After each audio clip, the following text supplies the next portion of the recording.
much, everybody. This is a case where if they can do this to me, they can do this to anyone. And these are bad people. These are, in many cases, I believe, sick people. When you look at our country, what's happening where millions and millions of people are flowing in from all parts of the world, not just South America, from Africa, from Asia, from the Middle East, and they're coming in from jails and prisons, and they're coming in from mental institutions and insane asylums. They're coming in from all over the world into our country. And we have a president and a group of fascists that don't want to do anything about it because they could right now, today, he could stop it. But he's not. They're destroying our country. Our country is in very bad shape. And they're very much against me saying these things. They want to raise your taxes by 4 times. They want to stop you from having cars with their ridiculous mandates that make it impossible for you to get a car or afford a car. But make it very possible for China to build all of our cars. It's a very serious problem that we have. We just went through one of many experiences where we had a conflicted judge, highly conflicted. There's never been a more conflicted judge. Now, I'm under a gag order, which nobody's ever been under. No presidential candidate's ever been under a gag order before. I'm under a gag order, nasty gag order, where I've had to pay thousands of dollars in penalties and fines and was threatened with jail. Think of it. I'm the leading candidate. I'm leading Biden by a lot, and I'm leading the Republicans to the point where that's over. So I'm the leading person for president, and I'm under a gag order by a man that can't put 2 sentences together, given by a court, and they are in total conjunction with the White House and the DOJ, just so you understand. This is all done by Biden and his people. Maybe his people more importantly. I don't know if Biden knows too much about it, because I don't know if he knows about anything. But he's nevertheless the president, so we have to use his name. And this is done by Washington, and nobody's ever seen anything like it. So we have a judge who's highly conflicted. You know what the confliction is. Nobody wants to write about it, and I'm not allowed to talk about it. If I do, he said, I get put in jail. So we'll play that game a little bit longer. We won't talk about it, but you're allowed to talk about it. I hope you do, because there's never been anybody so conflicted as this. As far as the trial itself, it was very unfair.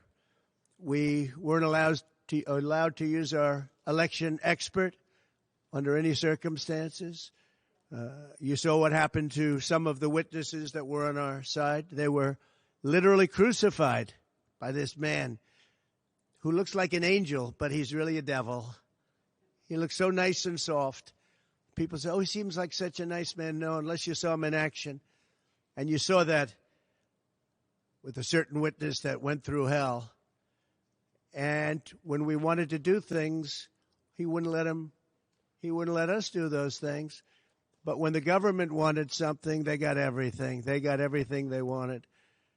It was a rigged trial. We wanted a venue change where we could have a fair trial. We didn't get it. We wanted a judge change. We wanted a judge that wasn't conflicted. And obviously he didn't do that. Nobody's ever seen anything like it. We had a DA who was a failed DA.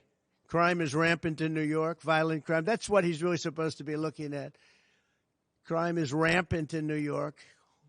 Yesterday in McDonald's, you had a man hitting him up with machetes, a machete. Whoever can imagine even a machete being wielded in a store, in a place where they're eating, and he's going rampant. And Bragg is down watching a trial on what they call crimes.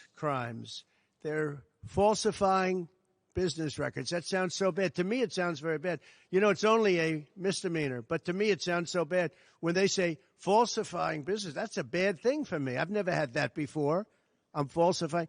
You know what falsifying business records is? In the first degree. They say falsifying business records. Sounds so good, right? It means that legal expense I paid a lawyer, totally legal. I paid a lawyer a legal expense. And a bookkeeper, without any knowledge from me, correctly marked it down in the books. A very professional woman, highly respected, she testified, marked it down in the books as a legal expense. So a legal expense, paid a lawyer, is a legal expense in the books. It's not sheetrock, construction, or any other thing. It's a legal expense. Think of that. This is what the falsification of business records were. And I said, what else are you going to call it?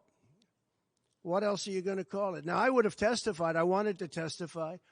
The theory is you never testify, because as soon as you testify, anybody, if it were George Washington, don't testify, because they'll get you on something that you said slightly wrong, and then they sue you for perjury. But I didn't care about that. I wanted to. But the judge allowed them to go into everything that I was ever involved in, not this case, everything that I was ever involved in, which is a first. In other words, you could go into every single thing that I ever did. Was he a bad boy here? Was he a bad boy there? And my lawyer said, what do you need to go through? And all you wanted to do is testify simply on this case, because I would have loved to have testified. To this day, I would have liked to have testified. But you would have said something out of whack, like it was a beautiful sunny day and it was actually raining out. And I very much appreciate the big crowd of people outside. That's incredible what's happening. The level of support has been incredible. So the whole thing is legal expense was marked down as legal expense. Think of it. This is the crime that I committed, that I'm supposed to go to jail for 187 years for. When you have violent crime all over this city at levels that nobody's ever seen before, where you have businesses leaving, and businesses are leaving because of this, because heads of businesses say, man, we don't want to get involved with that. I could go through the books of any business person in this city, and I could find things that, in theory, I guess, let's indict him, let's destroy his life. But I'm out there, and I don't mind being out there, because I'm doing something for this country, and I'm doing something for our Constitution. It's very important, far beyond me. And this can't be allowed to happen to other presidents. It should never be allowed to happen in the future. But this is far beyond me. This is bigger than Trump. This is bigger than me. This is bigger than my presidency. And the people understand it, because I just see a poll just came out, the Daily Mail. That was the first one, came out, was done last night right after the verdict, where I'm up 6 points. 6 points from what we already were. We were leading fairly substantially. We're up 6 points in the Daily Mail poll. Now, maybe other polls come out and it says something differently. But a lot of people have predicted it, because the public understands, and they understand what's going on. This is a scam. There's a rigged trial. It shouldn't have been in that venue. We shouldn't have had that judge. He should have allowed us to have an election expert. We had the best expert, most respected expert, head of the Federal Elections Commission. He was all set to testify. He was waiting for 2 days. And when it was his turn, Bragg's people protested, and the judge knocked him out, said you can't testify. He actually said you can't testify for anything having to do with the trial. You can say what the federal elections is. Well, that doesn't help. Everybody knows that. But you can't testify. So essentially, he wasn't able to testify. Other people weren't able to testify. But with these people, they were able to use people salacious.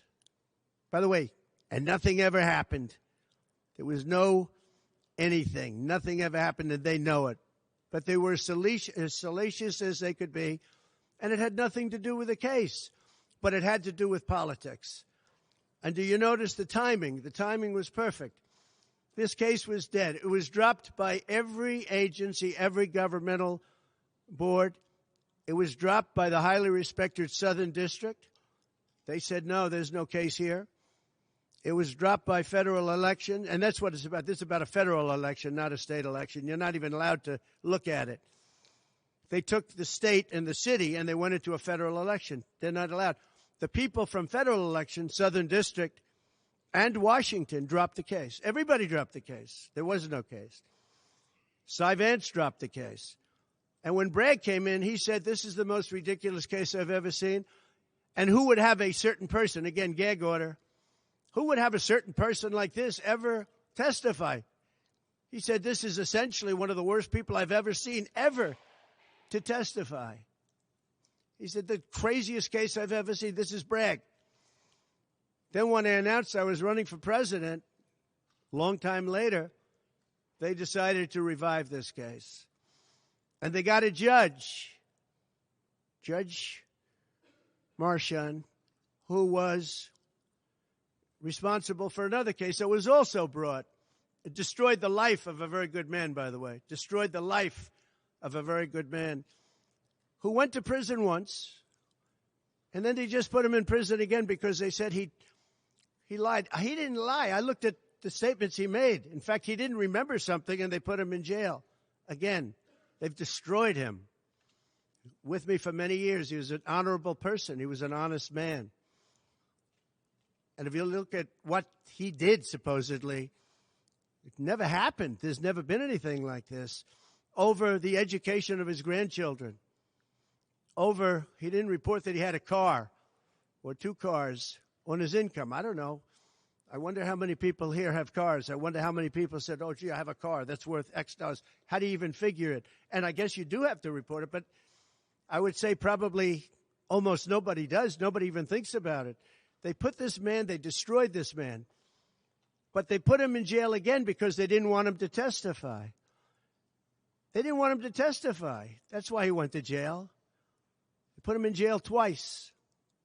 He's 77 years old. Now, normally I'd say that's an old guy, but I don't feel 77. Nobody ever says that about me. I'd like them to say, gee, we have to have a little sorrow for this man, because they just don't say that about me, but maybe I'm better off that way. I think I'm probably better off that way. But they put him in jail twice. And you have to see what they put him in jail. And he was threatened by the judge. This man was told, you're going to get 15 years in jail if you don't give up Trump. And he was told that. You're going to get 15 years in jail. And he made a plea deal because he didn't want to spend the rest of his life. And he was told that viciously. We're living in a fascist state. He was told that viciously. So you can go to jail for 4 months, 5 months, or you can get 15 years in jail. So do a plea. Almost who wouldn't do that plea? Everyone does those pleas. It's a horrible thing. There's a whole group of lawyers that fight that. It's so unfair. It's so unfair. But they destroyed his life. So many other things. You look at Southern District didn't want to bring the case. Nobody wanted to bring the case. And then you know who didn't want to bring the case? Most of all is Bragg. Bragg didn't want to bring it. But then he brought it. And they tried to make it a different case. They didn't say legal expense equal legal expense. Again, if I wrote down and paid a lawyer, and by the way, this was a highly qualified lawyer. Now, I'm not allowed to use his name because of the gag order. But, you know, he's a sleazebag. Everybody knows that. Took me a while to find out. But he was effective. He did work. But he wasn't a fixer. He was a lawyer. You know, they like to use the word fixer. He wasn't a fixer. He was a lawyer. At the time, he was a fully accredited lawyer. Now, he got into trouble not because of me. He got into trouble because he made outside deals, and he had something to do with taxi cabs and medallions, and he borrowed money. And that's why he went. And then he pled to three election violations. And as soon as I saw that, I said, I wonder why he did that. He pled. He took a deal. Now, he took a deal because he wanted to get off. In other words, I'll take a plea deal, and I want to get off. And he wanted to make a deal with the Southern District. And they wrote the worst report I think I've ever seen on any human being, other than the report that was written on James Comey by the Inspector General, a very great Inspector General, actually. Wrote a report that was so bad. This one was possibly worse. The Southern District, the judge didn't let us use it. He said, it's hearsay. I said, it's not hearsay. Wouldn't let us use it. This is about the man. But he got in trouble for a very simple reason, because he was involved with borrowing a lot of money, and he did something with the banks. I don't know if it's defrauded the banks, but something happened. You guys know what it is. And then in addition to that, he gave up on three things where he wasn't guilty. In fact, they were going to testify in that. The head of the FEC, the Brad Smith, the election expert, #1 rated in the country, was going to testify. He took a plea on three things. He just added them in because that gave him more bargaining power with respect to me. But the three things that he pled on, having to do with the election and having to do essentially a little bit with me, they weren't crimes. They weren't crimes. Nor is paying money under an NDA. So we have an NDA, non-disclosure agreement. It's a big deal, a non-disclosure agreement. Totally honorable, totally good, totally accepted. Everybody has them. Every company has non-disclosure agreements. But the press called it slush fund and all sorts of other things. Hush money, hush money. It's not hush money. It's called a non-disclosure agreement. And most of the people in this room have a non-disclosure agreement with their company. It's a disgrace. So it's not hush money. It's a non-disclosure agreement, totally legal, totally common. Everyone has it. And what happened is he signed a non-disclosure agreement with this person, I guess other people, but it's totally honest. You're allowed to make the payment. You don't have to make it. You can make it any way you want. It's a non-disclosure agreement. And he signed that. And there was nothing wrong with signing it.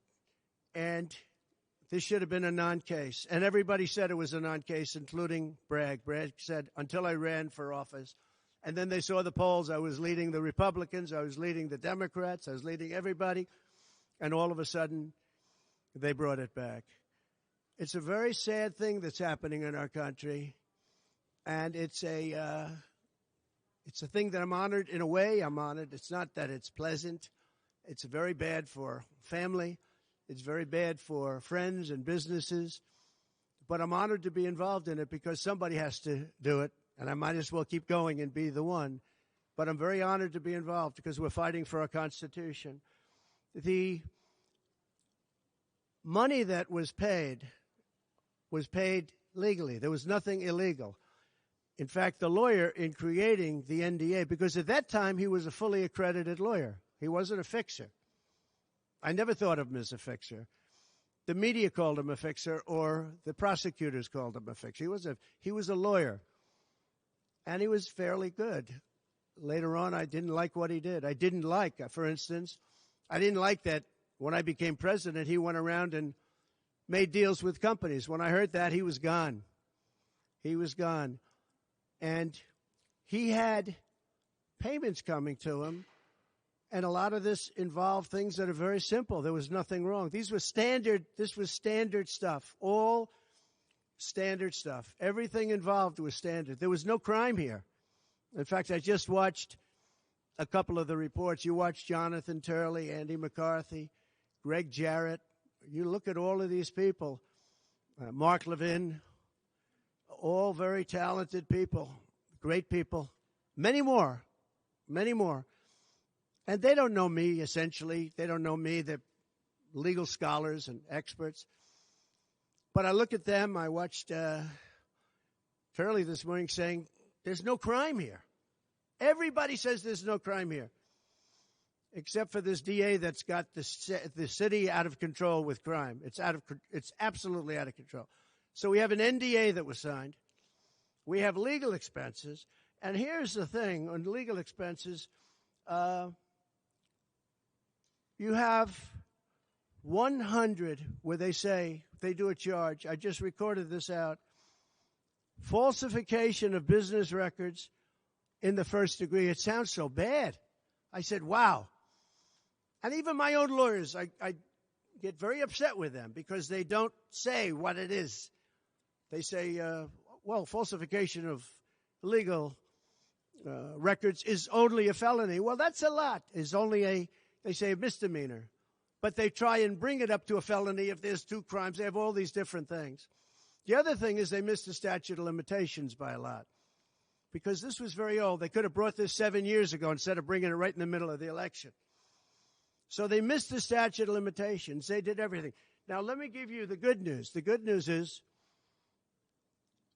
last night, we just got a report this morning, in the history of politics, I believe, maybe I'm wrong, somebody will find that I'm wrong, maybe, but I don't think so. They raised with small money donors, meaning like $21, $42, $53, $38, a record $39 million in about a 10-hour period. No, think of that. I like those people.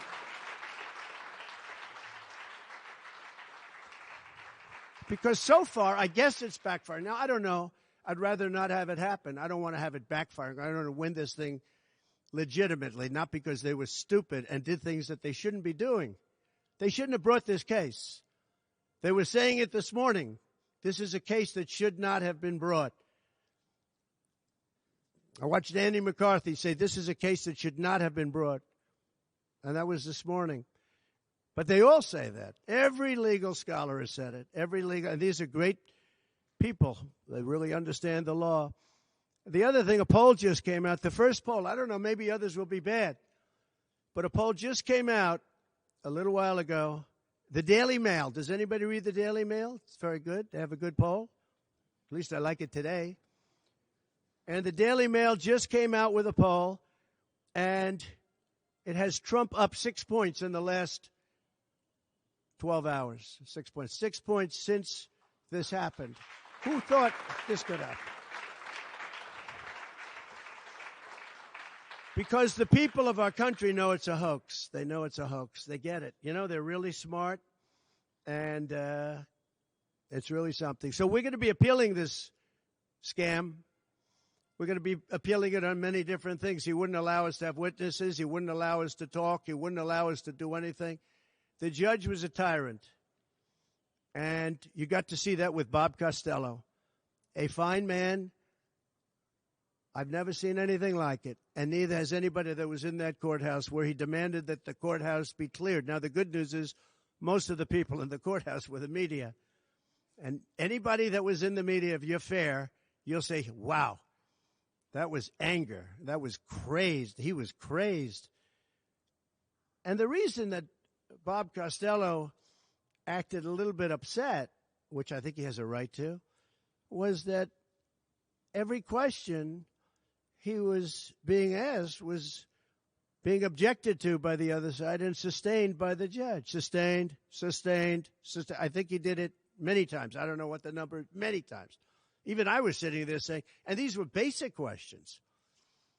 And I never saw anybody treated that way by a judge. And I've been treated very badly by two other judges also, because it's all the same thing. And it all comes out of the White House. Crooked Joe Biden, the worst president in the history of our country. He's the worst president in the history of our country. The most incompetent. He's the dumbest president we've ever had. He's the dumbest president, most incompetent president, and he's the most dishonest president we've ever had. And so many of he's a Manchurian candidate. You take a look at the way he treats China, Russia, so many others. You know, I ended the Russian pipeline. It was dead. He comes in and he approves it. And he gets $3.5 million, meaning $3.5 million is paid to the family, his family, from the mayor of Moscow's wife. And I said, where did that come from? Nobody wants to talk about it. But he's a very big danger to our country. And the only way they think they can win this election is by doing exactly what they're doing right now. Win it in the courts because they can't win it at the ballot box. So we're going to show them that we're going to fight. It's actually, I don't know, it's something where I'm wired in such a way that a lot of people would have gone away a long time ago. They would have gone away after impeachment hoax number 1. That was a total hoax. I had great support from the Republican Party, though. Then you had impeachment hoax number 2. And then they formed the committee. How about they formed the committee of thugs, the J6 committee of thugs. And they took their records And they destroyed all of the records after the committee was abandoned because those records were great for us. Now, can you imagine if Republicans did that? Everybody would have been in jail by now.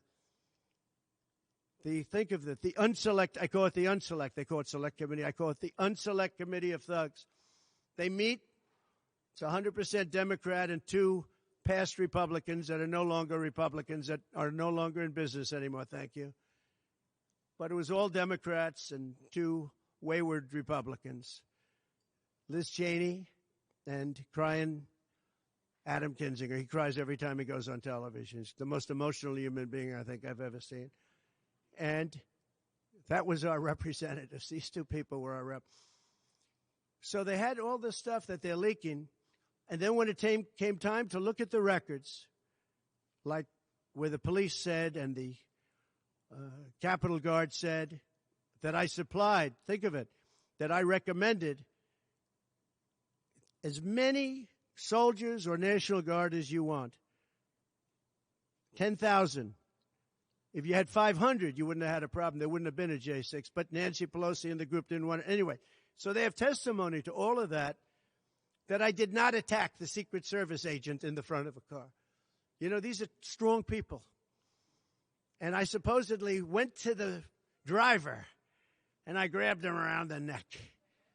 And he rebuffed me, and then I went to the other guy, who I think is a black belt in karate, and he's slightly younger than me, maybe 35 years, 40 years, 50 years.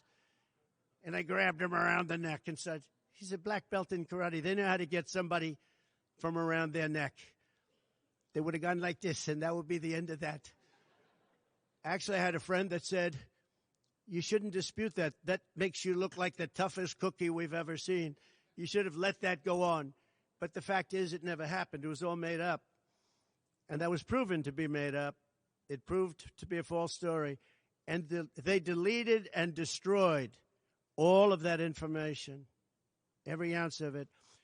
We're dealing with a corrupt government. We have a corrupt country. Our elections are corrupt. Our borders are open. Our borders are going to be closed very soon. November 5th is going to be the most important day in the history of our country. Now, when I say that, because my people are always saying, do this, because we're fighting for America, DonaldJTrump.com. I hope everybody watching right now, DonaldJTrump.com, because it really makes a difference.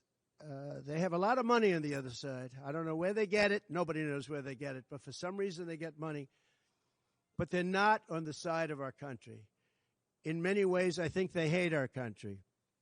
Who on earth can want open borders where people are allowed to pour in from countries unknown, from places unknown, from languages that we haven't even heard of? We have people sitting in schools with languages where very few people have ever even heard of these languages. It's not like Spanish or French or Russian. Languages unknown. We have people coming from corners of the globe, and many of them are not good people. Many terrorists, record levels of terrorism, record levels of terrorists have come into our country. Record.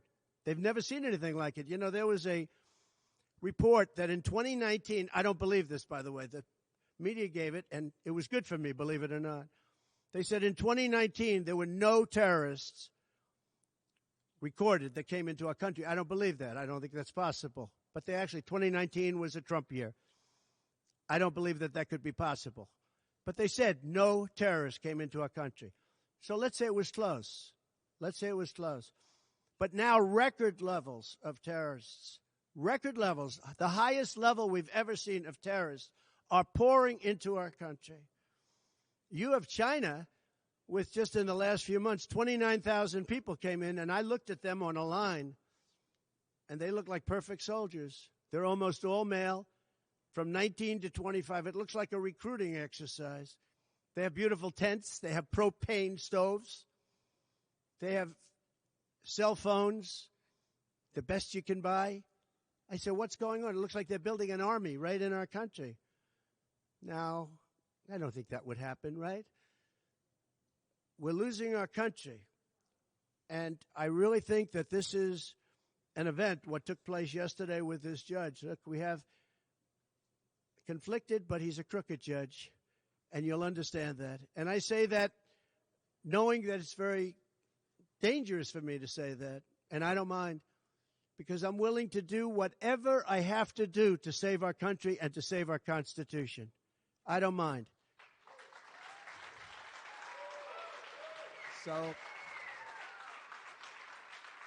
So